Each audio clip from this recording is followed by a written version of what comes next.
le rêve Netflix de Meghan Markle et du prince Harry a été déchiré par un commentateur, qui a affirmé que le couple venait jusqu'à présent de livrer le communiqué de presse le plus cher du monde.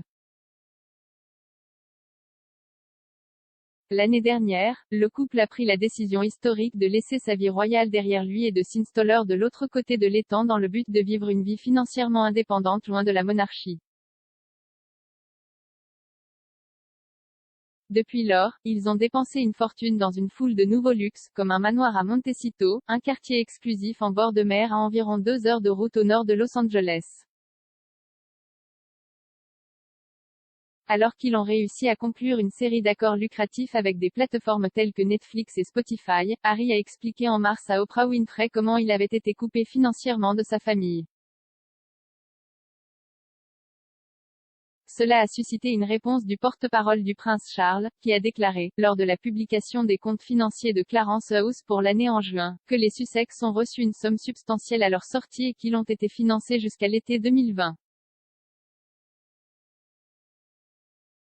Mais les commentateurs se demandent à quel point les patrons de Netflix et Spotify pourraient être heureux après que seulement une poignée de plans de contenu aient été confirmés. Il s'agit notamment de Daniela Elser, qui a déchiré l'accord dans un article cinglant pour News.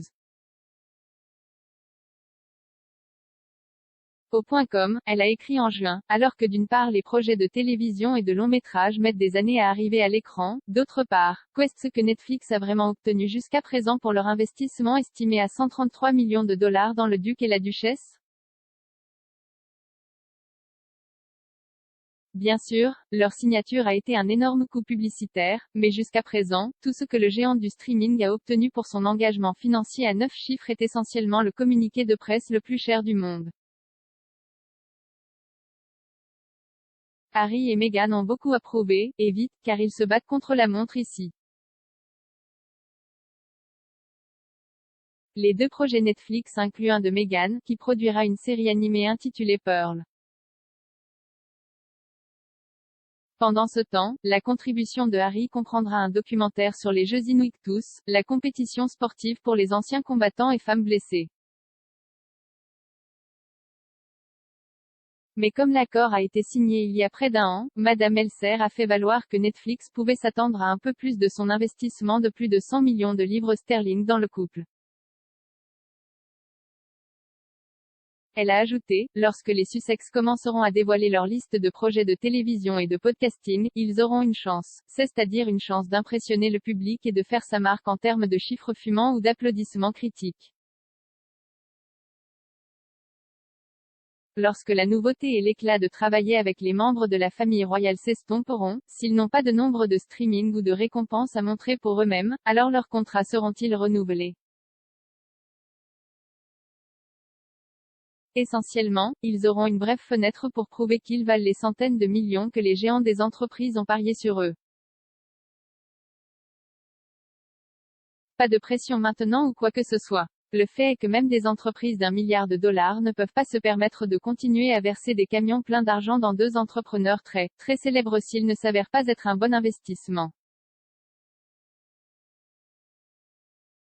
Un examen similaire a été placé sur l'accord Spotify du couple par Eric Schiffer, président de Reputation Management Consultant.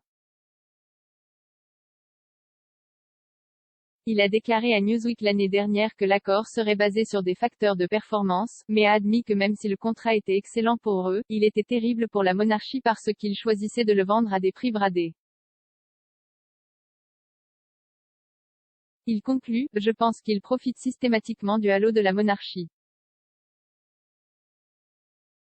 Si Harry n'était pas impliqué, personne ne s'en soucierait, si elle n'avait pas les liens royaux.